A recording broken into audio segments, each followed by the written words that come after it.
kenapa kita tidak melihat pemerintah yang teroris? Kenapa pesantren terus berbuat sewenang-wenang, menindas, memecah belah rakyatnya, kemudian membunuh, diskriminatif, membuat kerusakan, keliru dalam memeta. Kok masjid dipeta gitu loh? Masjid kan kata benda. Bagaimana masjidmu radikal? Gimana logika masjid radikal itu? Jangan negara itu konteksnya pemerintah suci, rakyat selalu salah. Padahal yang bikin banyak masalah pemerintah. Habib Kribo adalah pemilik nama Habib Zain Assegaf. Habib Kribo dinilai sangat fenomenal lantaran sosoknya tak pernah muncul di panggung majelis zikir dan tak berpenampilan seperti seorang agamawan. Saya Zain Assegaf mengucapkan selamat Natal. Ini radikal. Radikal itu lahirnya dari mana? Ya dari masjid. Nggak mungkin dari diskotik. Nggak mungkin dari gereja. Masjid ini perlu dikontrol. Jangan cuma menangkepin orang radikal. Seperti pesantren kemarin, BNPT memeta ada hampir 190 lebih pesantren terafiliasi teroris. Itu wajar. Dari puluhan ribu masjid taklim. Itu wajar. Itu memang ada. Kribo itu bukan ahli ilmu. Nggak pernah ngaji, nggak usah diikuti. Si Kribo itu Syiah. Syiah, nggak usah diikuti itu. Itu ya hanya lucu-lucuan. Itu hanya untuk menandingi Habib Bahar. Akhirnya bagaimana? Ya mungkin pemerintah ini kalau melawan Habib Bahar ya capek, akhirnya dicari Habib lagi yang kira-kira musuh dia. Ketemulah yang namanya si Kribo itu. Oh, si Kribo itu bukan Zalatul Alim, memang nggak bisa apa-apa dia. Memang dia ya terpeleset dan bodoh memang.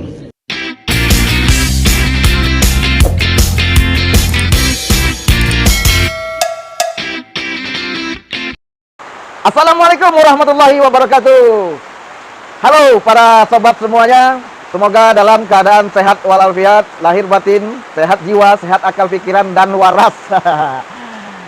Dan tentu kita bersyukur pada kesempatan ini kita masih diberikan oleh Allah Subhanahu wa taala curahan rahmat. Nah, ini sedang hujan, sobat. Semoga hujan ini membawa berkah untuk kita semuanya.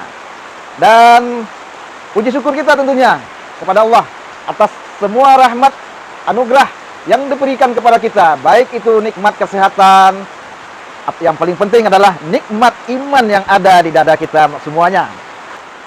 Dan semoga saja Allah Subhanahu wa taala selalu memberikan hidayahnya, petunjuknya yang benar, sehingga kita menjadi bagian dari hamba-hambanya yang soleh, yang diridhoinya. Amin, amin, ya rabbal alamin. Dan tak lupa pula salawat untuk junjungan alam baginda Nabi Muhammad Rasulullah sallallahu alaihi wasallam. Allahumma sholli ala sayyidina Muhammadin wa ala alihi sayyidina Muhammad. Di mana pembawa risalah agama yang hak, membawa risalah agama rahmatan fil alamin. Agama Islam, agama rahmatan fil alamin ini sangat ironi sekali, menjadi suatu momok yang menakutkan. Banyak sekarang ini bermunculan penyakit yang sangat berbahaya sebenarnya. Jadi asal para sobat semua tahu, penyakit yang paling berbahaya saat ini adalah penyakit Islamfobia. Nah, itu penyakit Islamfobia, di mana ketakutan terhadap umat Islam dan juga ajarannya bahkan. Jadi cukup miris memang. Selalu umat ini, Muslim ini didiskreditkan. Kita sangat miris sekali. Baru-baru ini adanya narasi atau diksi stigma yang disampaikan atas orang Muslim atau umat Islam ini. Yang sedang hangat-hangatnya baru-baru ini sebuah narasi terhadap umat ini, yaitu adanya beberapa pesantren dan masjid yang terindikasi paham radikalisme dan terorisme. Nah, ini menurut saya narasi ini seolah-olah memberikan stigma ke masyarakat bahwasanya pesantren, masjid, momok yang menakutkan. Jadi polarisasi ini dengan sedemikian rupa dia buat semoga umat ini takut untuk belajar agamanya, bahkan untuk menjalankan agamanya. Nah, dibikinlah polarisasi bahwa Islam ini radikal. Nah, apapun lah, semuanya banyak disematkan terhadap umat ini. Teroris, dibilang Islam juga teroris. Masjid, bilang tempat radikal. Nah, ini nih, apalagi nih sekarang ini nih. Ini lucu ini orang nih. Dia mengaku seorang Muslim, tetapi narasinya yang dibuat itu seolah-olah dia itu jijik dengan agamanya gitu. benci dengan agamanya, dengan bahkan saudaranya sesama muslim. Nah, para sobat semua, saya mau tanya nih pada para sobat, mungkin kita sering dengar yang namanya Dajjal. Nah, apa itu Dajjal? Itu dinubuahkan oleh Rasulullah akan ada di akhir zaman nanti datangnya satu sosok Dajjal, pembawa fitnah terbesar dalam sejarah hidupnya manusia di atas muka bumi ini. Dajjal ini merupakan makhluk yang terlaknat. Dia akan membawa agenda-agenda yang mengacaukan di atas muka bumi ini. Kebohongan-kebohongan, membolak-balikkan fakta, dan cenderung akan menyuruhkan untuk berbuat ingkar kepada Allah Subhanahu wa taala. Dengan berbagai iming-iming dan tipu muslihat yang dilakukannya itulah dia mencari pengikut-pengikut yang ikut mengacaukan, meluluhlantakkan kehidupan normalnya manusia di atas dunia ini. Dan semoga kita semua Allah selalu memberikan pelindungan bagi kita. Semoga kita selalu istiqomah di jalan yang benar, di jalan Allah yang diridhoinya tentunya. Dan melihat perkembangan kehidupan berbangsa saat ini, semuanya kita telah dipertontonkan dengan kasat mata. Bagaimana ciri-ciri karakter-karakter daripada Dajjal itu, banyaknya fitnah, banyaknya pembohongan, banyaknya tipu-tipu, membolak-balikkan fakta, yang benar dikatakan salah, yang salah dikatakan benar. Nah, kita tidak tahu kapan Dajjal ini pastinya muncul, cuman ini sepertinya di negeri ini telah nampak baru ya, ciri-ciri atau tanda-tanda daripada sifat-sifat daripada yang diceritakan Rasulullah, sifat-sifat Dajjal tadi itu sudah marak sekarang di negeri ini. Nah, jangan-jangan Dajjal bisa muncul nih di negeri Nusantara ini. Wallahu alam. Dan program-program Dajjal itu sepertinya sudah disusun dengan apik ya, disusun dengan rapinya, sistematis bahkan. Dengan memanfaatkan semua lini, semua komponen, menghalalkan semua segala macam cara. Dengan ketamakan-ketamakan orang-orang yang silau dengan materi, jabatan, pangkat, dan lain-lainnya. Dengan apa yang diiming-imingkan tadi itu, sehingga hilang cara berpikir yang sehat, cara menggunakan hati nurani, menggunakan logika. Mungkin mereka banyak yang bergelar, banyak yang intelektual, banyak yang cerdas, tapi tidak digunakan pada tempat yang semestinya, di mana kecerdasan mestinya digunakan untuk kemaslahatan daripada orang-orang banyak ini. Bagaimana masyarakat, warga, negeri ini menjadi negeri yang berkah, negeri yang damai, negeri yang penuh rahmat dan kesejukan lainnya. Sehingga kita berkehidupan berbangsa ini dapat dengan damai dan sejahtera. Nah, ini para sobat semua, ada sebuah sosok namanya Kribo. Kalau boleh saya berkomentar, ya saya berhak berkomentar, karena ini negara dan negara demokrasi. Setiap warga negara punya hak dan kedudukan yang sama dalam mengeluarkan pendapat, mengeluarkan pikiran, argumentasi, mengkritik, itu hal-hal yang wajar yang dilindungi oleh konstitusi kita. Nah, si Kribo ini, karakter yang dimilikinya ini, apa yang dengan kita cocokkan dengan karakter pada sifat-sifat Dajjal, saya rasa ini 11-12 ya. Nah, kita dengerin siapa orang ini. Habib Kribo adalah pemilik nama Habib Zain Assegaf. Habib Kribo dinilai sangat fenomenal lantaran sosoknya tak pernah muncul di panggung majelis zikir dan tak berpenampilan seperti seorang agamawan. Habib Kribo berkarir sebagai seorang akuntan dan menjalani gaya hidup modern. Sosoknya baru-baru ini muncul dan viral dibicarakan publik. Dari orang mungkin mengatakan saya kasar, loh saya menghadapi orang-orang brutal, masa dengan kelembutan, kata Habib Kribo dalam sebuah video. Saya Zain Assegaf mengucapkan selamat Natal. Semoga dalam Natal Tuhan selalu memberikan berkah dan lindungannya buat semua manusia. Merdeka. Dalam NKRI ini semuanya sama, nggak perlu perbedaan suku dan agama, punya hak yang sama.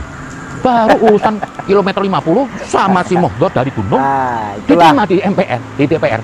Tangkemnya itu, tadi dia katakan semua warga negara punya kedudukan yang sama. Tadi juga nyebut-nyebut kilometer 50. Sampai sekarang gimana penyelesaian kasus kilometer 50? Ya, adil nggak?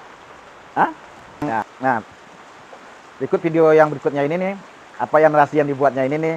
Nah inilah narasi yang membuat stigma bagaimana dia itu fobia terhadap Islam. Padahal dia ngakunya umat Islam. Tapi walau-walau nih Islam apaan nih kita nggak tahu ya.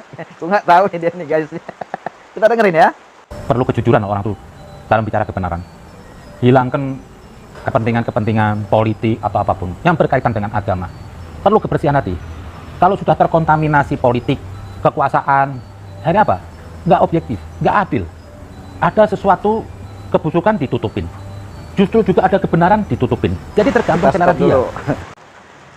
Dia bilang itu secara nggak langsung dia ngomongin diri dia sendiri itu. Ya guys ya. Kocak nih orang nih, asli kocak. Dia membicarakan apa yang ada pada karakter dia. Nah, kita lanjutkan videonya. Ini saya mengutip ada satu berita yang saya sedih aja lah. Dari seorang yang sudah lebih tua dari saya. Itu adalah Yusuf Kala. Dia berkata, Polri berencana memetakan masjid demi cegah radikalisme. Apa kata JK menanggapi? Tidak ada yang pernah mengaco lewat masjid. Ini Bapak seperti orang baru lahir, Pak. Di mana-mana, Pak, pergerakan agama itu, mengatasnamakan agama itu, radikalisme itu dibangun dari masjid-masjid. Tidak mungkin dibangun dari gereja. Tidak mungkin dibangun dari kuil. Karena apa? Masjid itu sentral tempat berkumpulnya muslim. Ini radikal. Lah, radikal itu lahirnya dari mana? Ya dari masjid. Nggak mungkin dari diskotik, nggak mungkin dari gereja. Ya radikal muslim lahirnya dari masjid. Siapa? Si pemberi ceramah. Karena dimanfaatkan itu. Dan saya dukung itu kemarin data Semenku melihat, menyelidiki perlu. Masjid ini perlu dikontrol. Jangan cuma menangkapin orang radikal. Seperti pesantren kemarin, BNPT memeta ada hampir 190 lebih pesantren terafiliasi teroris. Itu wajar. Dari puluhan ribu masjid taklim. Itu wajar. Itu memang ada. Nah, kalau pesantrennya terafiliasi teroris, ya pasti masjidnya juga ada dong. Ini kan tempat mereka. Pak JK, banyak orang menggunakan masjid itu apa? Untuk menciptakan perpecahan. Untuk membuat kegaduhan. Yang dilakukan apa? Ada sutradara, ada yang order. Karena apa? Dari perpecahan itu ada yang ingin mengambil manfaat. Kekuasaan. Aduh, kocak aja nih orang nih. Ya, benar nggak? Tadi yang gue bilang kan? Banyak yang bisa saya jawab apa yang dikatakannya ini nih. Narasi-narasi ini banyak kantor-kantor yang bisa jawab. Cuman ya bikin mubazir. Pak Yai kita yang menjawab nih. Siapa itu Kribo? Baik, kita dengarkan ya. Bagaimana pendapat Kiai tentang Habib tapi Syiah? Seperti Habib Kribo mengatakan ada 99 trinitas. Kribo itu bukan ahli ilmu. Nggak pernah ngaji, nggak usah diikuti. Berbicara Habib, Habib itu artinya keturunan Rasulullah SAW. Kalau Habib itu orangnya soleh, orangnya baik, itu bagus. Kalau tidak soleh, tidak baik, ya kata Imam Al-Haddad, keluarga Rasul itu kalau melakukan maksiat, azabnya 2 kali lipat. Mengapa? Karena mereka ahlul bait. Hati-hati Kribo nih. Dan itu diancam seperti ancaman Allah kepada istri-istri Nabi di dalam surat Al-Ahzab itu. Yudha'af lahunnal 'adzabu dhi'fain. Azab Allah dilipat gandakan pada mereka 2 kali lipat. Istri-istri Nabi kalau maksiat. Keturunan Nabi juga begitu. Dan ucapan si Kribo itu Syiah. Syiah, enggak usah diikuti itu. Itu ya hanya lucu-lucuan. Itu hanya untuk menandingi Habib Bahar. Nah, usah diikuti. Akhirnya bagaimana? Ya mungkin pemerintah ini kalau melawan Habib Bahar ya capek, akhirnya dicari Habib lagi yang kira-kira musuh dia. Ketemulah yang namanya si Kribo itu. Dan dia bukan ahli ilmu, nggak perlu diikuti, nggak perlu bingung apa ikut yang Kribo, apa ikut yang Gundul, nggak perlu mikir itu sudah. Dan memang ya di Indonesia Habib yang Syiah itu ramai. Ya kalau sudah Syiah ya nggak perlu diikuti sudah. Karena yang diikuti itu Habib yang ahlus sunnah dan alim. Kalau nggak alim ya nggak boleh diikuti walaupun Habib itu. Habib itu sebenarnya gelar bagi yang alim dan menjadi teladan. Istrinya panggilnya Ye itu. Ye itu artinya sayyid kecil. Ye. Jadi belum Habib. Kalau si Kribo itu bukan Zalatul Alim, memang nggak bisa apa-apa dia. Memang dia ya terpeleset dan bodoh memang. Aduh, bodoh. Orang bodoh. Makanya gua nggak mau jabanin ngomongin sama orang bodoh. bukan level gua coy. Nah, berikut lagi nih, ada lagi nih lanjutan dari narasi si Kribo yang bodoh itu membuat berkata-kata lagi deh ini ya. Kita dengerin sama-sama ya. Justru saya khawatir Pak JK ini dapat dosanya 2 kali. Diamnya orang benar tidak mendukung kebatilan, itu sama aja pelaku batil. Dan dapat 2 dosa. Satunya lagi apa? Menyetujui orang yang di masjid itu membuat ornat. Saya ini juga sama-sama tua. Dikit lagi almarhum. Saya ini juga sama-sama tua. Dikit lagi almarhum. Bijak-bijaklah untuk menilai. Jangan karena kepentingan sesuatu akhirnya apa? Kita menutupi kebenaran dan membenarkan kebatilan. Dia tahu sebentar lagi dia udah tua katanya. Sebentar lagi dia juga almarhum. Ya, saya cuman bisa mendoakan semoga kalau ya kita nggak tahu namanya ajal ya guys ya. Ya sobat ya. Ajal itu rahasia. Entah siapa, entah dia yang dulu, entah saya yang belakangan, entah saya yang belakang, entah dia yang dulu ya. Semoga sebelum kematian datang menjemput dia, semoga Allah memberikan petunjuk hidayahnya kepada dia. Kita doakan saja dia ya. Semoga jadi benar, mendapat hidayah. Ya, semoga Allah tunjukkan ke jalan yang benar. Tapi kalau Allah nggak dengar doa kita, ya minimal apa kata Pak Kiai tadi, dapat azab 2 kali. Kasihan juga ya, jangan sampai lah. Paling nggak dia dapat azab ya 1,5 aja lah ya. Nggak usah 2 keberatan, 1 juga nggak sanggup. Ya, kita doain ini ya. Kalau Allah nggak mau dengerin, kalau nggak ngabulin doa kita doakan aja. Semoga azabnya jangan 2 kali lah Allah. 1,5 aja gitu. Nah, pemirsa, para sobat semua, tadi malam ada juga acara RSI mengangkat topik ini, di mana Kepala BNPT itu mengatakan adanya masjid, pesantren, bahkan ada pemetaan untuk masjid-masjid yang terpapar radikal dan teroris katanya. Dan kalau saya menjawab, kalau memang jelas-jelas ada terbukti teroris, ya ditangkap.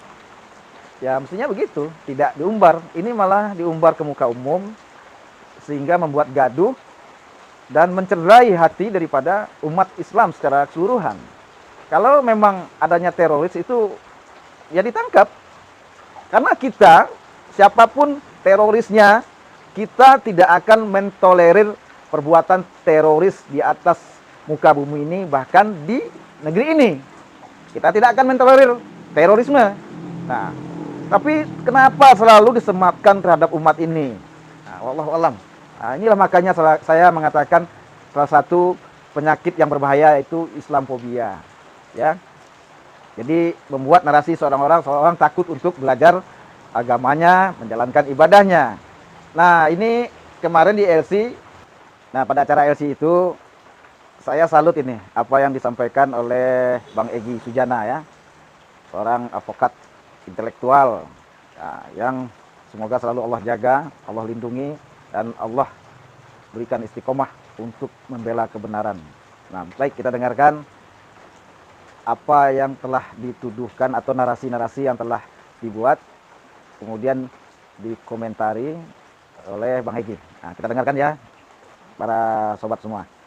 Dalam berbicara kenegaraan atau konsep negara, yang sering dilupakan unsurnya: 1 rakyat, 2 pemerintah, 3 wilayah, 4 hukum, atau bisa 3 hukum 4 wilayah.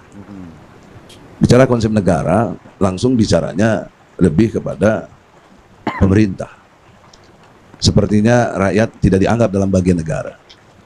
Dalam diskusi yang ini saya perhatikan, yang disoroti pemahamannya rakyat.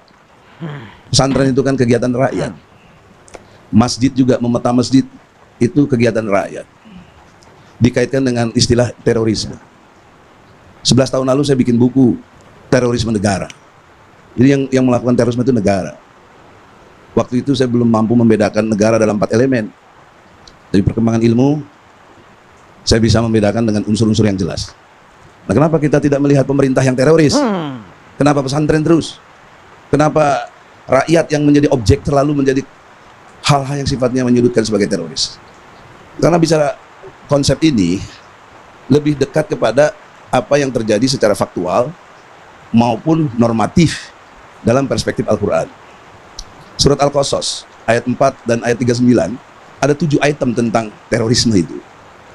ya berbuat sewenang-wenang, menindas, memecah belah rakyatnya, kemudian membunuh, diskriminatif, membuat kerusakan, ya, itu hal-hal yang sifatnya dilakukan oleh seluruh teroris apapun.